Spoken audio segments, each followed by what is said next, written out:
midst of our 8th grade sleepover, the dim glow of flickering candlelight cast dancing shadows on the walls, adding an air of mystery to our gathering. Amidst the laughter and whispers that filled the room, a palpable sense of adventure took hold, infusing the air with an electric energy that crackled with excitement. As we rummaged through the cluttered confines of my friend's attic, our eager fingers brushed against forgotten relics of generations past. Dusty trunks and cobweb-covered boxes yielded treasures of antiquity, each item holding the potential to unlock secrets long shrouded in obscurity. And then, as if guided by some unseen hand, we stumbled upon it, an old, weathered spirit board, nestled among a pile of forgotten memorabilia. Layers of dust coated its surface, obscuring the intricate patterns and faded letters etched into its wooden frame. Yet, despite its age and neglect, the board exuded an undeniable aura of mystique, beckoning us to uncover the secrets it held within. Excitement surged through us like a tidal wave, fueled by the thrill of the unknown and the promise of adventure that lay just beyond our grasp. With wide eyes and eager hearts, we made a unanimous decision to delve into the mysteries that the spirit board promised to unveil, casting aside any lingering doubts or reservations in favor of the tantalizing possibility of communing with the supernatural. Gathering around the ancient artifact, we set the stage for our foray into the unknown, the flickering candlelight casting long shadows across the attic floor. With bated breath, we placed our trembling fingers on the planchette, our hearts pounding in anticipation of the otherworldly communication that was to come. At first, the session unfolded as a mere game, our youthful curiosity driving us to test the boundaries between the known and the unknown. With a mixture of trepidation and excitement, we watched as the planchette glided across the spirit board, spelling out messages from realms beyond our comprehension. Laughter bubbled up between us as we exchanged nervous glances, each of us secretly wondering if there might be some truth to the mystical forces we were invoking. But as the night wore on and the hour grew late, the atmosphere within the attic shifted, the air thickening with an intangible sense of anticipation. A subtle chill crept into the room, seeping into our bones and setting our nerves on edge. The flickering candlelight cast long, twisting shadows on the walls, their dancing forms taking on a sinister quality that sent shivers down our spines. With each passing moment, the energy in the room seemed to intensify, crackling with an electric charge that set our hair on end. A sense of unease settled over us like a heavy blanket, stifling our laughter and replacing it with a creeping sense of foreboding. It was as if the very fabric of reality had begun to fray, unraveling the fragile threads that bound us to the world of the living. Despite our growing unease, we pressed on, unable to tear ourselves away from the enigmatic forces at play. Each movement of the planchette felt like a step further into the unknown, a journey into the depths of the supernatural that we were ill-prepared to undertake. And then, with a suddenness that left us breathless, the atmosphere in the attic shifted once more, the energy reaching a fever pitch that seemed to consume us whole. A sense of impending doom hung heavy in the air, a silent warning of the horrors that awaited us in the darkness beyond. Strange messages materialized before our eyes, their cryptic and unsettling nature sending a chill down our spines. Each word seemed to pulse with an otherworldly energy, as if the spirits themselves were reaching out to us from the ethereal realm beyond. The hairs on the back of my neck stood on end as I read the eerie messages, a sense of unease settling like a heavy weight in the pit of my stomach. Yet, despite the fear gnawing at the edges of our resolve, a fierce curiosity held us captive, compelling us to linger and delve deeper into the mysteries that surrounded us. It was as if we had become ensnared in a web of the supernatural, unable to tear ourselves away from the unfolding spectacle unfolding before us, even as a voice deep within whispered of the dangers that lurked in the shadows. And then, with a suddenness that stole the very breath from our lungs, the planchette began to move of its own accord, as if guided by an unseen force.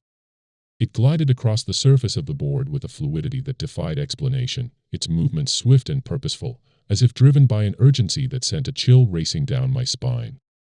Panic surged within me, a primal instinct urging me to flee, to end the session before it was too late. My trembling fingers twitched with the desire to pull away, to sever the connection with the unknown entity that now held us in its thrall. Yet, as I made to move, a chorus of voices rose up around me, urging me to stay, their tones a cacophony of fear and fascination that mirrored the tumultuous storm raging within my own heart. Their hands reached out, grasping at my own with a desperate urgency, their fingers intertwining with mine in a silent plea for solidarity against the encroaching darkness. And so, with a mixture of dread and determination, I forced myself to remain rooted to my spot as the planchette continued its frenzied dance across the board, each movement propelling us further into the heart of the unknown. In the dim, flickering light of the candle, shadows writhed and twisted upon the walls, casting grotesque forms that seemed to mock our growing terror.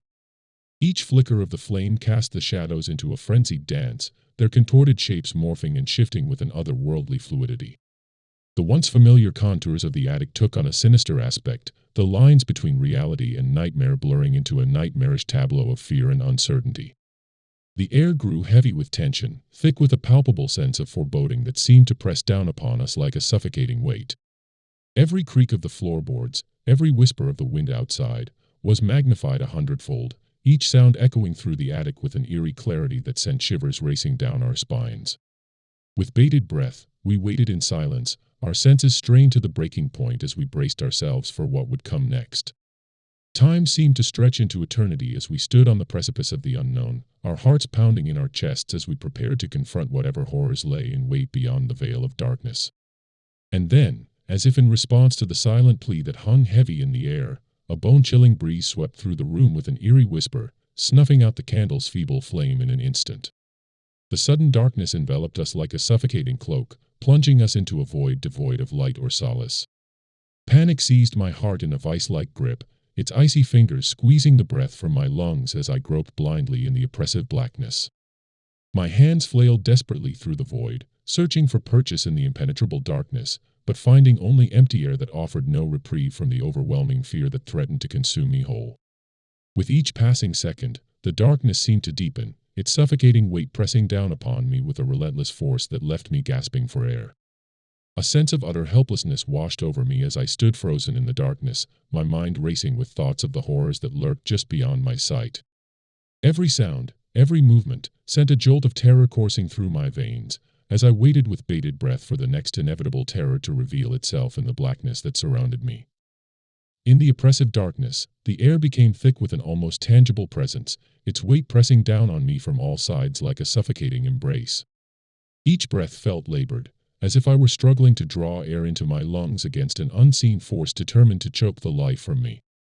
Panic clawed at the edges of my consciousness, threatening to overwhelm me as I fought against the suffocating grip of the darkness.